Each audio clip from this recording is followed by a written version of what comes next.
நான் ஒரு நார்சிசிஸ்டை காதலித்து திருமணம் பண்ணியபோது இப்படித்தான் உணர்ந்தேன். நான் அவரை காதலிக்கவில்லை, காதலித்தேன் என்று நினைக்க வைக்கும் அளவுக்கு பல சம்பவங்கள்.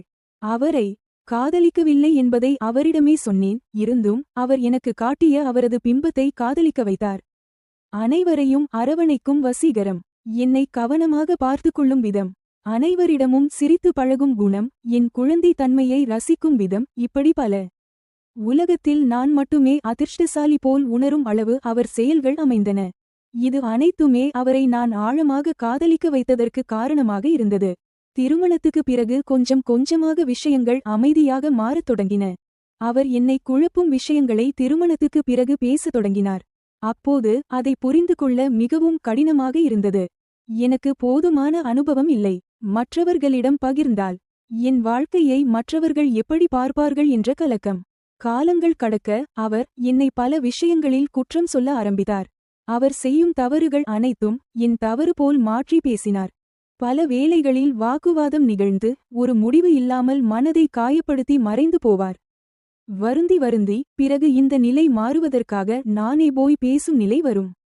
இதுபோன்று பல வாக்குவாதங்கள். தப்பு அவர் செய்வார், ஆனால் பேசும்போது அவை நிகழ்ந்ததற்கு பின் காரணம் நான் என்று முடியும்.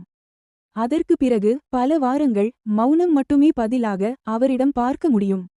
திருமணம் என்ற ஒன்றை மதிப்புக்குரிய விஷயமாக நான் நினைத்ததாலும் அப்படி வளர்க்கப்பட்டதாலும் அதை காக்க நான் இன்னும் கடினமாக அவரை காதலிக்க முயற்சித்தேன். அதிகமாக நேசிக்க அனைத்தும் மாறும் என்று நினைத்தேன். பல இடங்களில் பிழைகள் பிரச்சனையாக உருவாகும் போது மிகவும் பொறுமையாக இருக்க ஆரம்பித்தேன். ஆனால் நான் என்ன கொடுத்தாலும் செய்தாலும் அது அவருக்கு போதவே போதாது.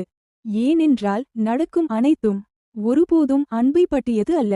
அன்பு என்பதே அவர் இலக்கணத்தில் இல்லை என்பதை காலம் கடந்து உணர்ந்தேன். அது கட்டுப்பாட்டை பற்றியது. அவர் என்ன நினைக்கிறாரோ அது மட்டுமே வெளி உலகத்துக்கு அன்பான கணவர். ஆனால் அப்படி இல்லை. பலர் பொறாமை கொள்ளும் அளவு எங்கள் திருமண வாழ்க்கை அடுத்தவர் கண்ணுக்கு தெரியும். ஒரு காலத்தில் நான் தான் எல்லாமே என்று அழைத்த அதே நபர் இப்போது நான் ஒன்றுமில்லை என்பது போல் உணர வைத்தார்.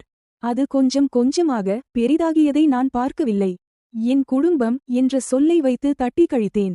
அந்த அளவு என்னை சிந்திக்கும்படி மாற்றி இருந்தார்.